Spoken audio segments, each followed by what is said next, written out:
Hello hi అండి. నమస్తే. నా పేరు వెంకట్. Welcome back. మా ఊరు సోది సుత్తి లేకుండా మంచి మాటలు కొన్ని, నిజాలు మరిన్ని. ఫస్ట్ ఆఫ్ ఆల్ మంచి మాటలకు వెళ్దామండి. ఎవరిని తక్కువ చేసి మాట్లాడకండి, అలాగే ఎవరిని బాధించకండి. ఈరోజు మీరు శక్తివంతంగా ఉండొచ్చు, కానీ సమయం మీకన్నా శక్తివంతమైనది. గుర్తుంచుకోండి. ఏటికి వరద వచ్చినా, అలాగే నోటికి దురద వచ్చినా ఎప్పుడు దేన్ని ముంచుతాయో ఎవరికీ తెలియదు. జాగ్రత్తగా ఉండండి. అలవాట్లు సరిగ్గా లేకుంటే ఎంతటి ధనవంతుడైనా భిక్షగాడిగా మారిపోతాడు. నువ్వు బలమైన నిర్ణయం తీసుకోపోతే నీ భవిష్యత్తు బలహీనపడుతుంది. నీ గెలుపు నీకే ఆనందాన్ని ఇవ్వకపోతే అది గెలిపే కాదు. ఒక వ్యక్తి హృదయంలో నిజాయితీ ఉన్నప్పుడు ఆ అందం అతని వ్యక్తిత్వంలో కనబడుతుంది. అనుమానంతో బ్రతికే వ్యక్తికి ఈ ప్రపంచంలో ఎంత వెతికినా కూడా ఆనందం అనేదే దొరకదు. మీరు కోపంలో ఉన్నప్పుడు ఎక్కువగా మౌనాన్ని వహించండి, ఎందుకంటే ఆ సమయంలో మీ నోటి నుండి వచ్చేవి మాటలు కావు, మారణాయుధాలు. మీరు చెప్పుడు మాటలు వింటే మీ జీవితాన్ని మీరు స్వయంగా నాశనం చేసుకున్నట్లే. ఏ వ్యక్తికైనా సంస్కారం అనేది పుట్టుకతోనే రాదు.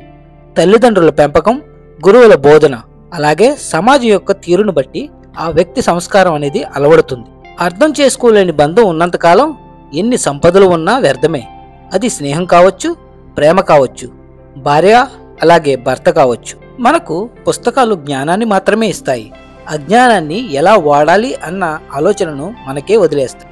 మీకుండే ధైర్యం ఎప్పుడూ మీ కష్టాన్ని కూడా భయపెట్టేదిగా ఉండాలి. అప్పుడే మీరు ముందుకు సాగగలరు.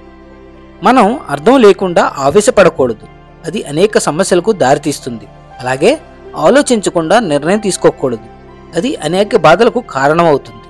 ఎక్కడైతే అహంకారం ఆరంభమవుతుందో ఇక అక్కడే పతనం కూడా ప్రారంభమవుతుంది. వ్యక్తిత్వం లేని వాళ్ళ మాట, మానవత్వం లేని వాళ్ళ ప్రేమ, స్థిరత్వం లేని వాళ్ళ సలహాలు నమ్మితే జీవితంలో మిగిలేది విషాదం మాత్రమే. మనం శిఖరాగ్రానికి ఎక్కేటప్పుడు ప్రతి అడుగు జాగ్రత్తగానే వేయాలి, ఎందుకంటే ఒక్క తప్పటడుగు మనల్ని పాతాళానికి పడివేయవచ్చు. జ్ఞానం అనేది సంపాదిస్తే వచ్చేది కాదు, అది మనలో ఉన్న అజ్ఞానాన్ని విడిచిపెడితే తనంతట అదే వస్తుంది. నువ్వు ఎప్పుడు ఓడిపోతావా, నువ్వు ఎప్పుడు పడిపోతావా అని నీ శత్రువుల కంటే నీ వాళ్ళు అనుకునే వాళ్లే ఎక్కువ ఎదురు చూస్తుంటారు. జాగ్రత్తగా ఉండండి. ఏడుపు వచ్చినప్పుడు ఒక్కరే ఏడవాలి, నవ్వు వచ్చినప్పుడు నలుగురితో నవ్వాలి, ఎందుకంటే అందరిలో ఏడిస్తే నాటకం అంటారు, ఒక్కరే నవ్వితే పిచ్చివారంటారు. ఏ బంధమైనా ఉంటే అద్దంలా ఉండాలి, లేకపోతే నీడలా ఉండాలి, ఎందుకంటే అద్దం అబద్ధం చెప్పదు, ఇక నీడ మనల్ని వదిలి వెళ్ళదు. నువ్వు పలికే ప్రతి మాట కూడా ప్రేమతో ఉండాలి, అంతేగాని నటంతో కాదు. మీరు గెలిచాక మీతో నడిచే వాళ్ళకంటే నీ గెలుపు కోసం నీ వెంటే నడిచిన వాళ్ళని గుర్తుపెట్టుకోండి. వ్యక్తిగతంగా ఎన్ని కష్టాలు ఉన్నా సరే ఎదుటివారికి సహాయం చేసేందుకు సమయం కేటాయించిన వారే నిజమైన శక్తివంతులు.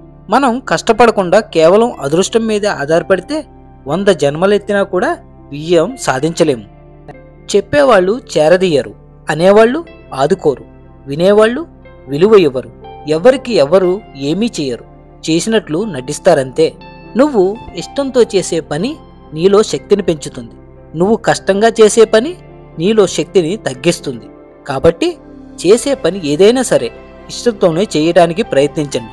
నమ్మకం ఉన్నప్పుడు మౌనం కూడా అర్థమవుతుంది, అదే నమ్మకం లేనప్పుడు ప్రతి మాట అపార్థమే అవుతుంది. మీరు బాధ్యత తీసుకోకుండా ఎప్పటికీ గెలవలేరు, బాధ్యత తీసుకుంటే ఎప్పుడూ ఓడిపోరు. ఈ సమాజంలో చాలామంది మంచివాళ్ళు ఉన్నారు అనే దానికి సాక్ష్యం వాళ్ళు చేసిన తప్పులకు ఏ సాక్ష్యం లేకపోవడమే. పరిచయం లేని వ్యక్తి ఆపదలో ఉన్నప్పుడు సహాయం చేయడమే నిజమైన మానవత్వం. ప్రతి కష్టం వెనుక ఒక అవకాశం, ప్రతి సమస్య వెనుక ఒక సమాధానం, ప్రతి దుఃఖం వెనుక ఒక సుఖం ఎప్పుడూ ఉంటాయి. చింతించకండి. నువ్వు తెలివిగా మాట్లాడటం గొప్ప విషయం కాదు, నీకు తెలిసినంత అవసరమైనంత మాట్లాడటం గొప్ప విషయం. ఉదాహరణ ఇవ్వడం చాలా తేలిక, ఉదాహరణగా నిలవడం చాలా కష్టం. మీ కష్టంలో భాగం పంచుకోలేని మిత్రుడు మీ విజయంలో భాగంగా మారతాడని ఎప్పుడూ అనుకోవద్దు. స్నేహాన్ని నటించే మోసగాడి కన్నా ద్వేషాన్ని చూపించే శత్రువే మేలు, కాదంటారా?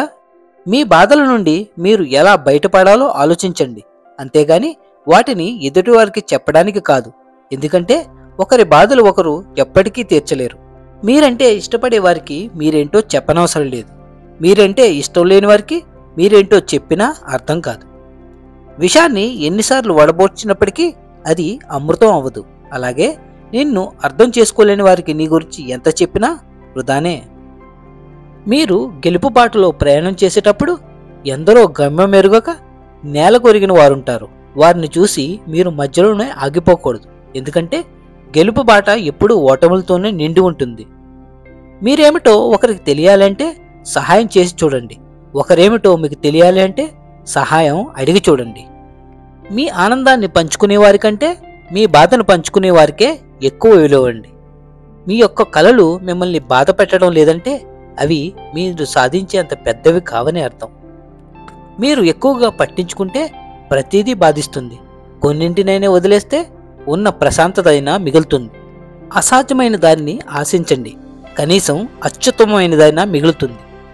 మీరు చేసే తప్పులను మీ మొహం మీద చెప్పేవాడు నిజమైన స్నేహితులని గుర్తించండి. డబ్బుతో చేసేదే సహాయం కాదు. మంచి మనసుతో చెప్పే 4 మంచి మాటలు కూడా ఎదుటివారి జీవితంలో వెలుగును నింపుతాయి. నీకు ఎలాంటి పరిస్థితి ఎదురైనా నీకు వచ్చే కష్టాన్ని అలాగే సమస్యను నువ్వే పరిష్కరించుకోవాలి. ఎవరో వస్తారని ఏదో చేస్తారని ఎదురు చూడవద్దు. నిన్ను మెచ్చుకునేవారందరూ నీవారని, తిట్టేవారందరూ పరాయవారని అనుకోకు. ఏ మెప్పు వెనుక ఏ మోసం ఉందో, ఏ తిట్ల వెనుక ఏ ప్రేమ ఉందో గ్రహించు. మీరు నేర్చుకోవడానికి సిద్ధంగా లేకపోతే మిమ్మల్ని ఎవరూ బాగు చేయలేరు. మీరు నేర్చుకోవడానికి సిద్ధంగా ఉంటే మిమ్మల్ని ఎవరూ ఆపలేరు. మనిషి ఉన్నతంగా ఎదగడానికి కావలసిన 7 ముఖ్యమైన విషయాలు. 1. ఉన్న దాంట్లో సర్దుకుపోవటం. 2. ఓటములో కృంగిపోకుండా ఉండటం. 3. పేదరికంలోని జాయితీగా ఉండటం. 4. మాట పనితీరులో సరళత్వం. 5. కోపంలో కూడా సహనంగా ఉండటం. 6. కష్టాలను తట్టుకోగలిగిన శక్తి కలిగి ఉండటం. 7. ప్రతి మనిషిని గౌరవించటం. ఏ పరిస్థితిలోనైనా శాంతంగా ఉన్నవాడే ఏదైనా సాధించగలడు. సానుకూల ఆలోచనలు ఉన్నవాడికి ఆనందం ఎప్పుడూ నీడలా ఉంటుంది. మీకు విలువ ఇచ్చేవారితో వినయంగా మాట్లాడండి. మిమ్మల్ని విమర్శించేవారితో మీరేమీ మాట్లాడకండి. మీ విజయమే వారికి సమాధానం చెబుతుంది. గతాన్ని తలుచుకుని బాధపడకండి. భవిష్యత్తును నిర్మించుకోవడానికి ప్రయత్నించండి. ఎవరైనా మిమ్మల్ని ఎంత అవమానించినా సరే అధైర్యపడకండి. తలెత్తుకొని ముందుకు అడుగు వేయండి. మీ చిరునవ్వే మీ శత్రువును బాధపెట్టే పెను ఆయుధం అని ఎప్పటికీ మర్చిపోకండి. నీకు నచ్చని వ్యక్తిని గురించి మాట్లాడకు. ఇష్టం లేని వ్యక్తిని తలవకు. నిన్ను చులకన చేసేవారిని అస్సలు పట్టించుకోకు. అప్పుడే నువ్వు పూర్తి ఆరోగ్యంగా ఉంటావు. రోజులు ఎప్పుడూ ఒకేలా ఉంటాయి, కానీ వ్యక్తుల మనసులే క్షణాల్లో మారిపోతుంటాయి కాదంటారా? అలసే వరకు ఆడినట్లయితే అది ఆట, గెలిచే వరకు చేసినట్లయితే అది యుద్ధం, చచ్చేంత వరకు బ్రతికినట్లయితే అది జీవితం. నిజాన్ని మార్చే శక్తి ఈ సమాజంలో ఎవ్వరికీ లేదు, కానీ సమాజాన్ని మార్చే శక్తి నిజానికి ఉంది. కల్మషం పెట్టుకుని కాశీకి వెళ్ళినా మనిషి బ్రతుకు ఏమాత్రం మారదు. ఒక ఆలోచన అగాధంలోకి నెట్టేస్తుంది, ఒక ఆలోచన ఆకాశానికి ఎత్తేస్తుంది. ఏదైనా సరే నీ ఆలోచన విధానాన్ని బట్టే మారుతుంది. ఇతరులను ఏడిపించడం ఎలాగో నీకు తెలిస్తే నిన్ను ఏడిపించడం ఎలాగో ఆ భగవంతుడికి తెలుసు. ఇవ్వగలిగిన దానికంటే ఎక్కువగా ఇవ్వటం ఔదార్యం, అవసరమైన దానికంటే తక్కువగా తీసుకోవడం గౌరవం. మిమ్మల్ని ఎవరైనా తక్కువ చేసి మాట్లాడినప్పుడు మౌనంగా ఉండటం, తిట్టినప్పుడు కోపాన్ని చూపించకుండా ఉండటం, పొగిడినప్పుడు గర్వంగా విర్రవీగకుండా ఉండటం నేర్చుకోండి. మీరు నేర్చుకున్న ప్రతిదీ పైకే చేరుస్తాయి తప్ప ఎప్పటికీ కింద పడేలా చెయ్యవు. గెలిచిన వారు నీతులు చెప్తారు, ఓడినవారు అనుభవాలు చెప్తారు. గెలిచిన వాళ్ళతో నీతులు చెప్పించుకోవడం కన్నా ఓడిన వాళ్ళతో అనుభవాలు చెప్పించుకోవడం మంచిది. నీకు కోపం వచ్చే ఒక క్షణాన్ని అదుపులోకి తెచ్చుకోగలిగితే బాధపడే 1000 క్షణాలను తప్పించుకోవచ్చు. జాగ్రత్తగా ఉండండి, అలాగే ధైర్యంగా. ఇక నిజానికి వెళ్దామండి. ఈ మధ్యన కొంతమంది జనాలు ఫంక్షన్ అంటే ముందుగా ఉండేవాళ్ళు పలకరింపు అంటే చాలా దూరంగా ఉంటారు.